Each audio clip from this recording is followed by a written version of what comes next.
Bonjour à tous, bienvenue à un autre épisode de Plus de Millage. Aujourd'hui, on va avoir le premier contact. Là. Ça, c'est mon premier contact avec le tout nouveau Toyota Highlander 2027 qui est devenu une voiture 100% électrique. C'est fascinant, hein? Nouveau multisegment, 3 rangées de sièges, 7 places, 100% électrique. Et aussi, vous entendez autour de moi, c'est très bruyant là, parce qu'on est au lac Beauport, super beau resort. Merci à Toyota de nous avoir invités, mais il y a quand même des riverains qui font de la construction, donc je vais essayer de faire la majorité du contenu à l'intérieur. Je m'excuse pour le son. Par contre, allons-y. Donc, à la fin de l'année 2026, Toyota va mettre en marché au Canada le nouveau Highlander 2027. Et essentiellement, c'est fascinant comme véhicule. Je savais que Toyota allait nous présenter éventuellement un multisegment à 3 rangées électriques. Ils l'avaient dit. Ils ont construit une usine de batterie de plusieurs dizaines de milliards de dollars en Caroline. C'est fait, ça l'arrive. Et c'est le Highlander. Je pensais que il allait brancher, il allait sortir de leur giron habituel puis nous sortir un genre de BZ 3 rangées. Mais non, on a décidé, on prend le Highlander puis on fait un véhicule électrique. Fait que venez avec moi, on va faire le tour. D'un point de vue de design, on va chercher beaucoup d'éléments du nouveau style chez Toyota. Ils appellent ça la tête de marteau, le hammerhead qu'on voit à l'avant. Moi, je trouve que c'est relativement beau sur le Highlander. Et aussi, ce qu'on remarque, c'est qu'on va avoir une calandre style EV9 qui est très molle. Donc, je m'attends à ce qu'il y ait des gens sur Plus de Millage qui nous envoient des courriels disant que c'est inacceptable, ça va briser. C'est un véhicule qui s'en va dans les extrêmes. On a des roues de 22 pouces sur cette version qui est probablement la Limited Platinum.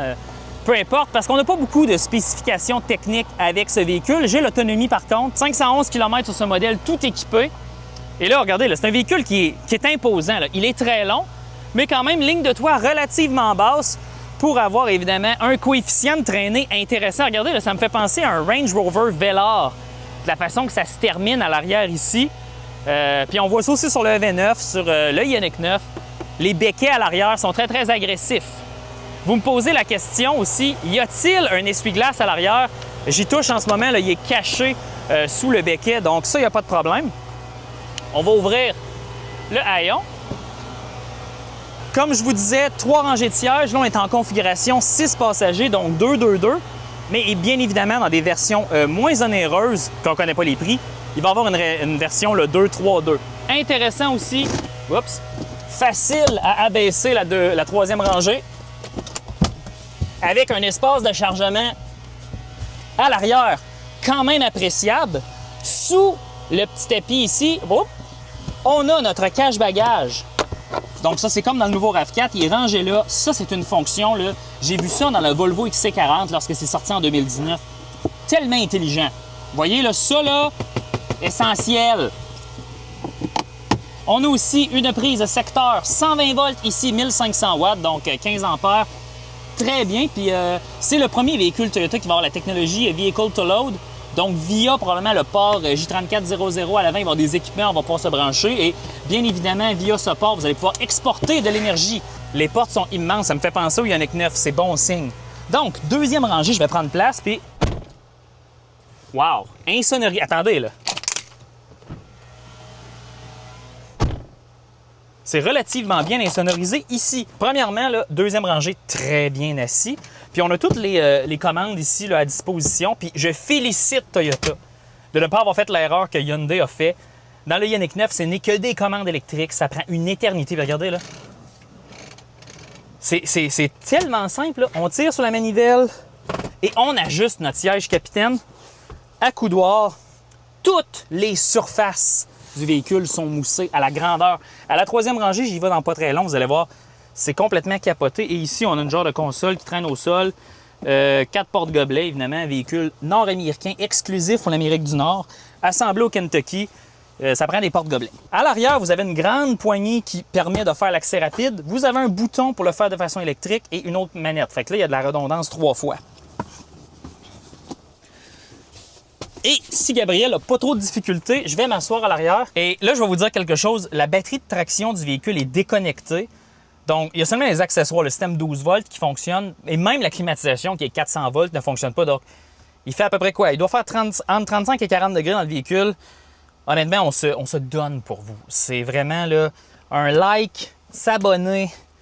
Ça nous ferait un grand plaisir parce que là, j'ai chaud. Et on continue parce que the show must go on pour ne pas faire un mauvais jeu de mots.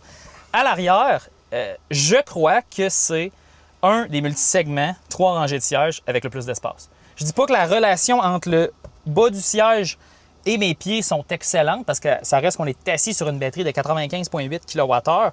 Mais les sièges ont été designés, les sièges de deuxième rangée, pour que je puisse facilement ranger mes pieds. Donc, à la fin, là, lounge, tout dépendamment de comment vous avez de passagers, on peut séparer ça, puis on peut avoir des bagages. Puis, wow! Ici, je pense que Toyota, son travail d'optimisation est excellent parce que le Highlander traditionnel, la troisième rangée, c'est étriqué. C'est pas du tout quelque chose d'intéressant. Puis là, Gab, pour relever la caméra, regardez-moi le toit en verre qu'on a.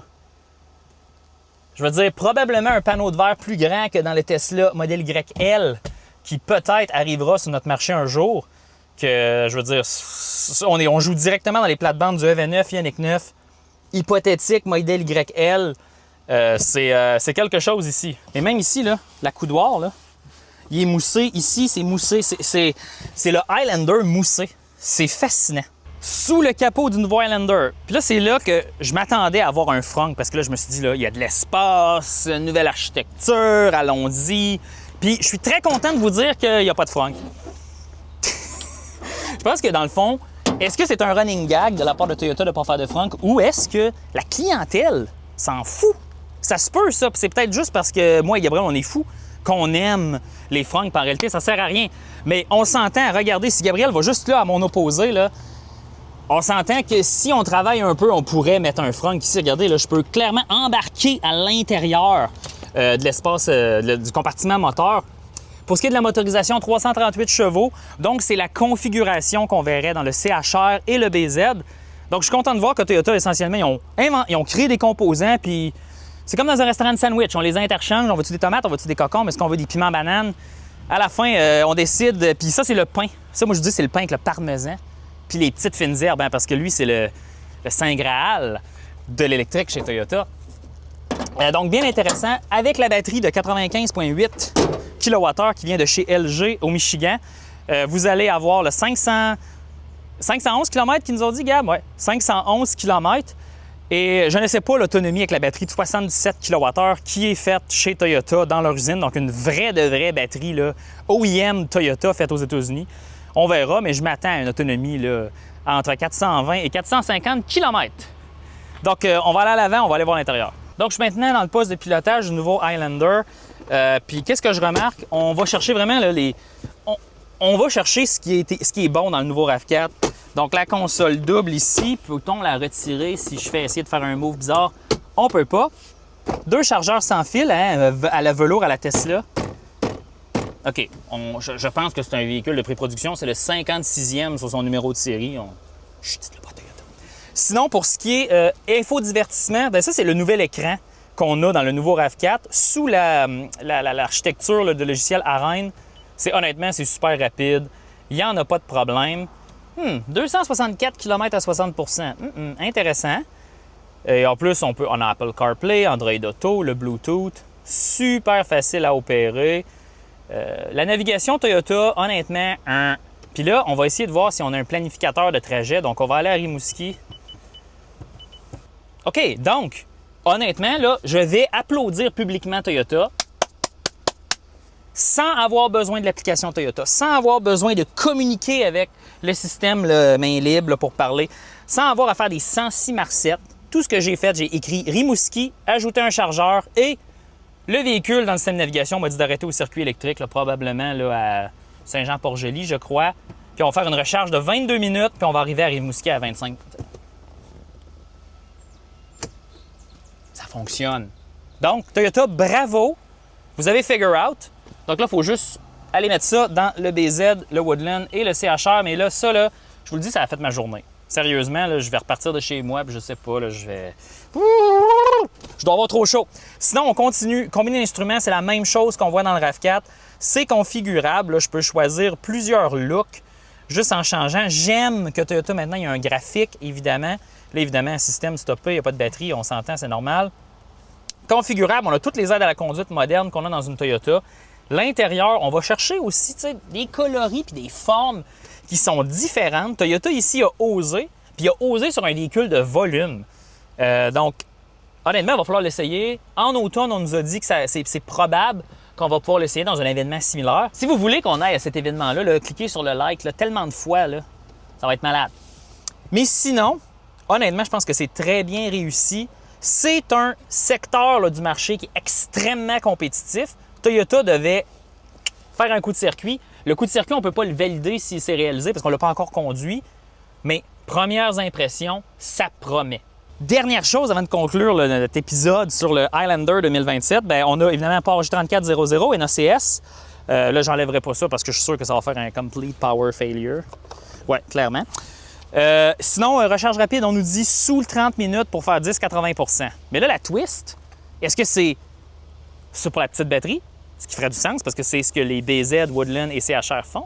Ou est-ce que c'est sur la grosse batterie et là, la puissance de recharge est plus élevée? Je ne le sais pas. Je m'attends, je vais vous faire une genre de prédiction plus de millage. Je suppose que la grosse batterie va avoir une puissance de recharge de genre 170-180 kW parce que la batterie est plus grosse, le voltage est plus élevé. Voilà. C'est ce que j'allais dire. OK. Dernière chose pour conclure. C'est la chose la plus importante. Je vous ai dit que c'est un secteur extrêmement compétitif, un segment compétitif. Combien il va coûter ce véhicule? On n'a aucune idée. On va le savoir, je suppose, vers la fin de l'année lorsqu'il sera mis en marché au Canada. Puis je discutais de ça avec Gabriel. On était dans plusieurs véhicules électriques Toyota. Et tu sais, on s'entend, là, le EV9 commence autour de 65 000 $. Le Ioniq 9 est dans les mêmes eaux. Leurs modèles tout équipés sont à 85 000 $, 100 000 $ avec les taxes. Combien va coûter l'Highlander? Pour moi, ça fait... Ils n'ont pas le choix de s'accoter avec le EV9 ou de suivre le Ioniq 9. Mais ça ferait aucun sens que ce véhicule se détaille de base à 70 000 80 000 $ parce que ça va être essentiellement un véhicule qui ne sera pas populaire au Canada.